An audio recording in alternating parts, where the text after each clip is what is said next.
Did you know that in ancient Rome, there were priests who willingly gave up the very thing that defined their manhood? And they did it with their own hands. This wasn't a punishment imposed by an enemy, nor was it the result of defeat in war. These men weren't captives, nor were they forced by the state. No, they chose this path themselves.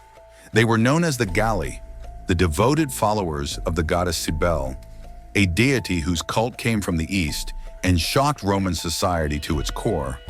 To prove their loyalty, these men committed an act so extreme, so irreversible, that it set them apart forever.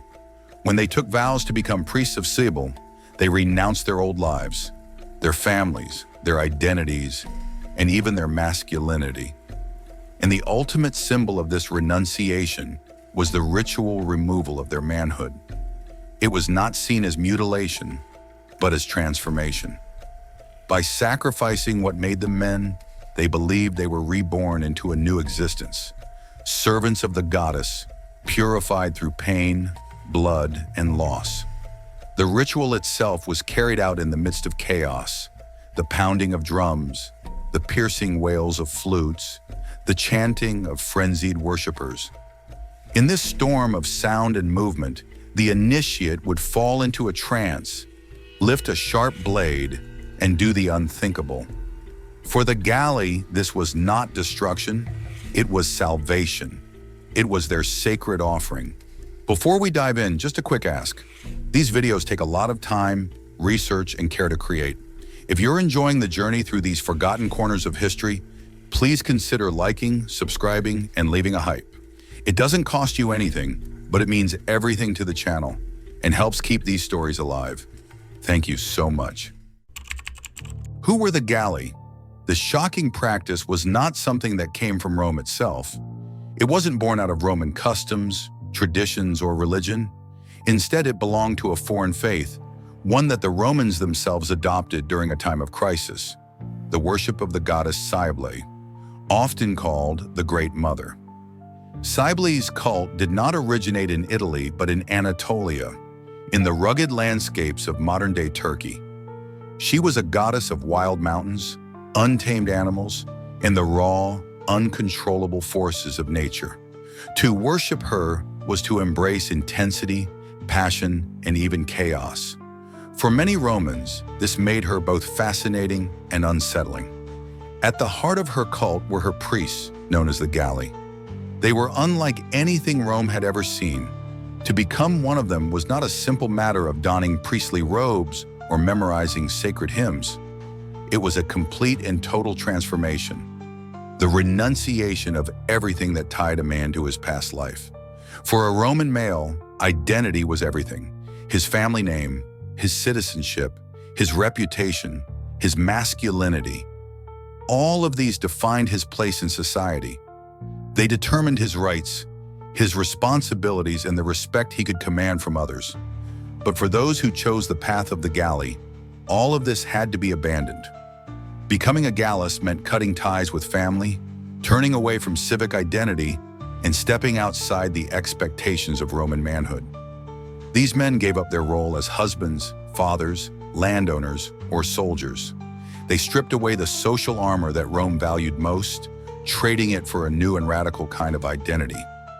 And at the center of this transformation was a vow unlike any other: castration.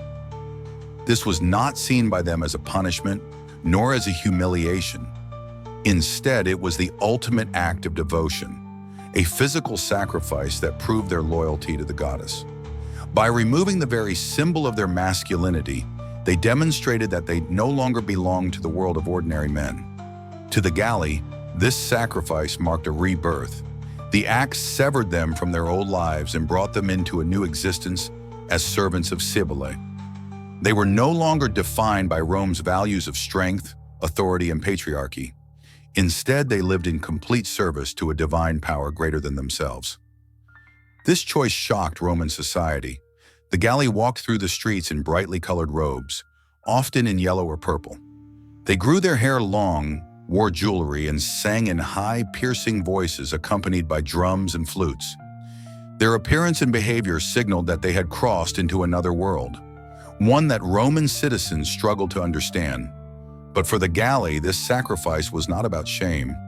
It was about transcendence. By abandoning their former identity, they believed they became closer to the goddess herself, living reminders of her mysteries and her power. The ritual setting. The act did not happen in secret or in silence. It was tied to one of the most dramatic religious festivals of the ancient world, the annual celebrations of the goddess Cybele. Every March, her worshippers gathered in Rome for a series of ceremonies that culminated in what was called the Dies Sanguinis, or the Day of Blood. To the Romans who witnessed it, this was no ordinary ritual. It was noisy, chaotic, and deeply unsettling.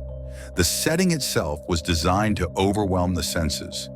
Imagine the air filled with the thunder of drums, their relentless pounding echoing through temple courtyards. Flutes shrieked at high pitch, creating a sound that seemed almost unnatural, pushing the crowd into a heightened emotional state. Worshippers cried out, some screaming, some chanting, their voices merging into an unsettling chorus that rose and fell like waves. The festival was not meant to be calm or orderly. It was meant to stir frenzy, to break down the barriers of ordinary behavior, and to sweep everyone present into a shared storm of ecstasy. Participants did not simply stand by and watch. They moved as though possessed, dancing and whirling frantic motions. Some slashed their own arms with knives, offering their blood to the goddess. Others whipped themselves or tore at their clothing. The energy grew more fevered with each passing hour, until the entire gathering felt like it was teetering on the edge of madness. This was deliberate.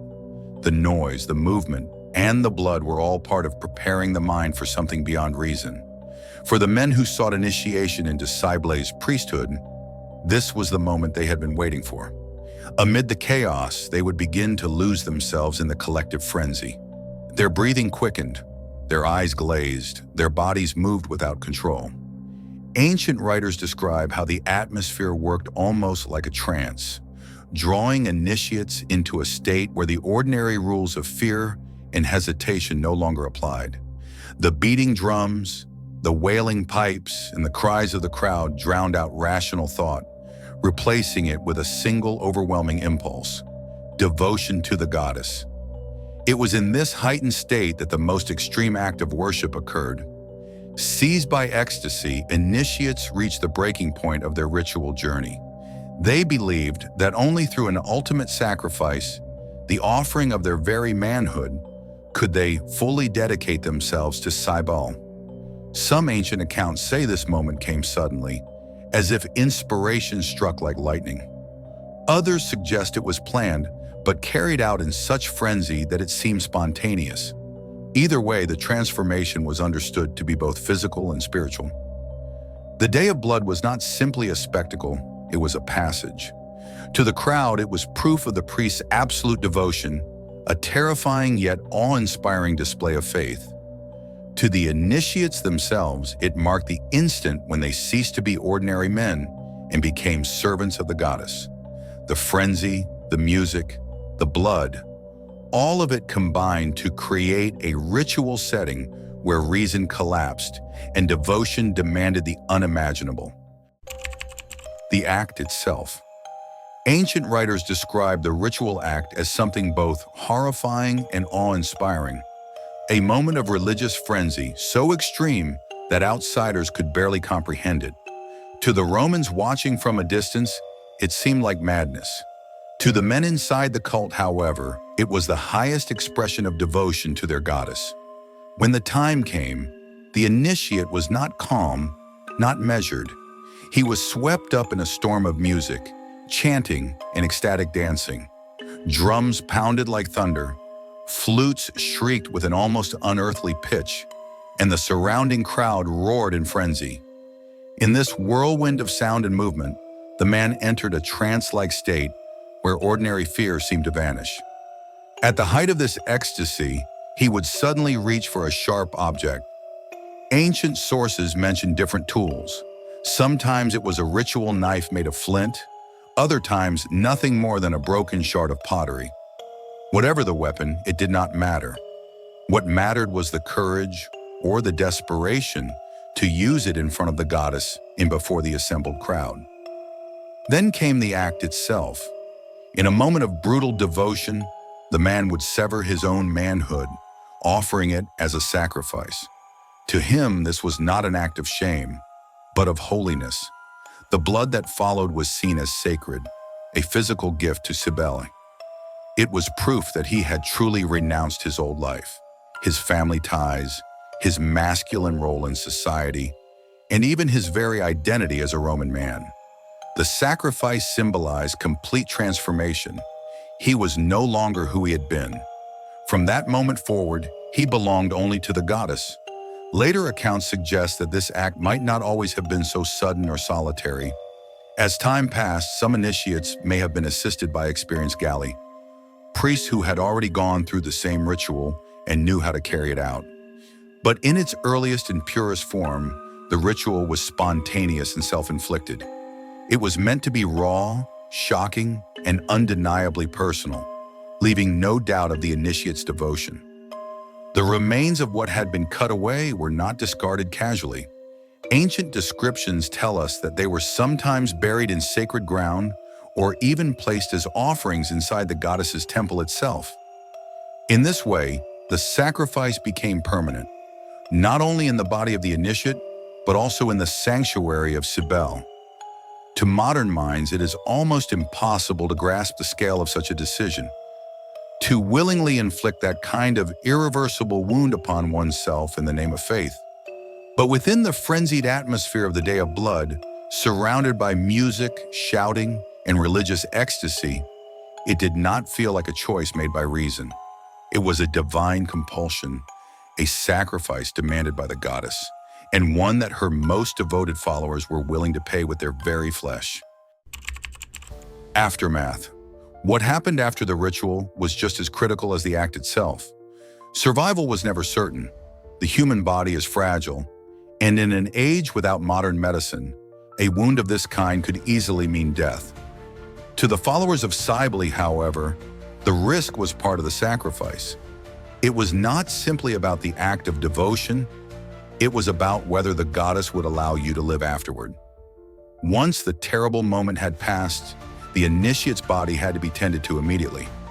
Ancient accounts suggest that ashes were sometimes pressed into the wound, as the heat and dryness might help to staunch the bleeding. Others describe the use of earth or clay packed firmly against the injury to seal it. In some cases, herbal poultices were applied, made from plants thought to carry healing or even magical properties. These were desperate attempts to prevent death from blood loss or infection. For many, it was a race against time. Whether the man would survive depended on both the care given and, in the eyes of the cult, the will of the goddess herself. But the ritual did not end with first aid. What had been removed from the body, those pieces of flesh and blood, were themselves treated as sacred offerings. They could be buried in the ground, returning to the earth as a form of renewal. More dramatically, some sources suggest they were carried into the sanctuary of Cybele and dedicated directly to her. In this way, the act was made permanent. It was not simply that the initiate had given up his identity, he had physically placed part of himself in the goddess's keeping. His body and his spirit now belonged to her completely. For the men who lived through the ordeal, survival was not seen as luck or medical skill. It was proof. If you walked away from the ritual alive, the cult believed it meant Cybele herself had chosen to spare you. She had accepted your sacrifice and sealed you as one of her priests. Living through the pain and blood became the ultimate sign of divine favor. It was as if the goddess had reached down and declared, "This one is mine." From that moment on, the man was no longer who he had once been. He was reborn as a Gallus, a priest forever marked by his sacrifice. His place in society shifted completely. While ordinary Roman citizens might recoil in shock at his appearance, within the cult he was treated with reverence. He had crossed the threshold between mortal and divine, and that transition was visible in his very body. The aftermath was therefore both physical and spiritual. The body was scarred, weakened, but also sanctified. The soul was believed to be bound eternally to the goddess. The risk of death made survival feel miraculous, and that miracle was the foundation of the priest's new life. He no longer carried the identity of a Roman man, a son, or a husband. He was something entirely different, a living servant of Cybele, defined forever by a wound that was not seen as disfigurement, but as a badge of divine devotion. Roman view. To the ordinary Roman citizen, the sight of the Galli was nothing short of shocking. Roman culture valued discipline, self-control, and above all, a strong sense of masculinity. Strength and order were seen as the foundations of their society, the very qualities that allowed Rome to conquer the world. And yet, here were men who had willingly rejected all of those ideals. They did not appear as dignified, restrained, or disciplined. Instead, they embodied frenzy, ecstasy, and blood. To the Roman eye, they represented chaos. The rituals of the Galli only reinforced this perception. Romans who witnessed their processions saw a wild foreign spectacle. Priests dressed in brightly colored clothing, often in styles that Romans considered effeminate. They wore long hair, heavy jewelry, and sometimes makeup. Their ceremonies were loud, filled with the pounding of drums, the shrill sound of flutes, and the sight of ecstatic dancing. Some even scourged themselves in public, drawing blood as part of their devotion. To a Roman steeped in the values of order and moderation, this was the complete opposite of what religion was supposed to look like. The act of self-castration itself was the most disturbing element. Roman law made it absolutely clear: no citizen was allowed to castrate himself. It was considered both a violation of the body and a betrayal of Roman ideals of manhood. As a result, almost all of the Galli were outsiders, men from the eastern provinces where Cybele's cult had originated, or slaves who had found meaning in her service. For Romans, this created a clear divide. The cult was tolerated, but its practices were not to be embraced by citizens. And yet, despite this discomfort and even disgust, Rome never abolished the cult of Cybele. In fact, her worship was given a place of honor within the city. This contradiction puzzled many observers, but it made sense within the Roman worldview. Cybele, known as the Magna Mater, the Great Mother, had been officially brought into Rome during a time of crisis, the Second Punic War in the 3rd century BCE. The Senate, following a prophecy, believed that her presence would help secure Rome's survival against Hannibal. And so her sacred stone, carried from Asia Minor, was placed on the Palatine Hill near the heart of Roman power. From that point on, Cybele's cult was recognized as an official, legitimate part of Roman religion. The goddess herself was too ancient, too sacred, and too important to deny. To reject her would have been seen as risking the anger of the divine. But the priests, the Galli, were another matter.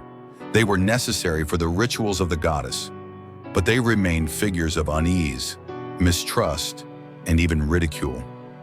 Romans might attend Cybele's festivals. They might honor her as a protector of the state, but they kept her foreign priests at arm's length. This created a fascinating contradiction at the heart of Roman religion. On one hand, Rome prided itself on absorbing the gods of other cultures, weaving them into its own system. On the other, it drew strict boundaries around what it meant to be Roman. The Galli existed in that uneasy space, essential to Cybele's worship, but permanently outside the respect of Roman society. They were tolerated, but never embraced, honored in ritual, yet despised in daily life. In the end, the Roman view of the Galli revealed something deeper about Roman culture itself. It showed how Rome could be both inclusive and exclusive, practical and prejudiced, tolerant and intolerant at the same time.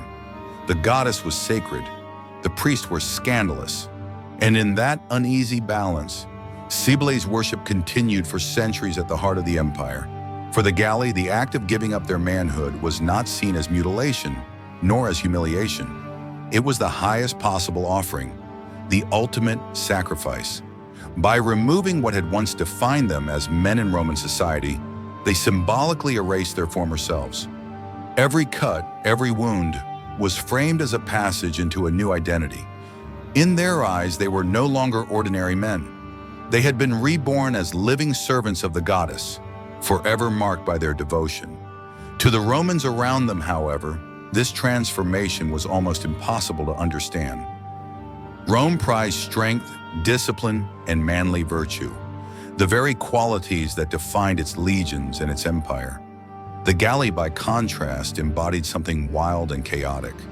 Their frenzied music, their ecstatic dances, and their shocking self-sacrifice seemed to overturn every Roman expectation of order.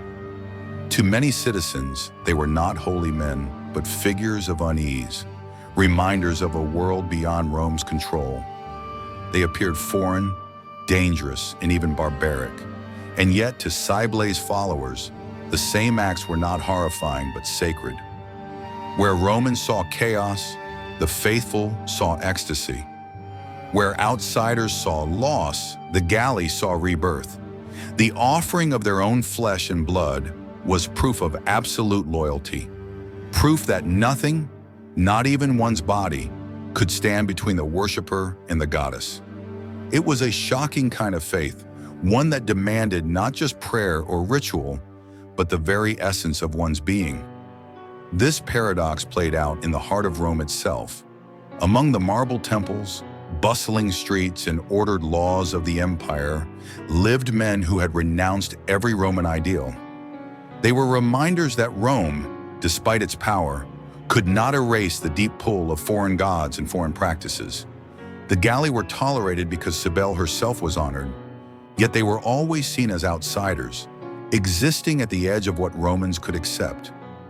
Their presence left a lasting mark on Roman culture. To some, they were a warning about the dangers of foreign excess. To others, they represented the terrifying power of faith, a devotion so strong it could demand one's body.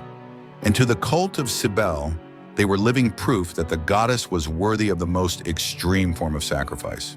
In the end, the story of the Galli forces us to confront a difficult truth about ancient religion. For many people in the ancient world, worship was not just about belief or ritual, it was about transformation, even destruction. The Galli's sacrifice was shocking, yes. It was disturbing, certainly. But to them, it was also holy. And in that tension, between horror and holiness, between rejection and devotion, their legacy continues to fascinate us today. If you made it this far, thank you so much for watching. We know these are not easy stories to hear, and we deeply appreciate you joining us on this exploration of history's darker corners. If you found this video insightful, please consider liking, subscribing, and leaving a hype. Thank you, and see you in the next episode of Dark Lore.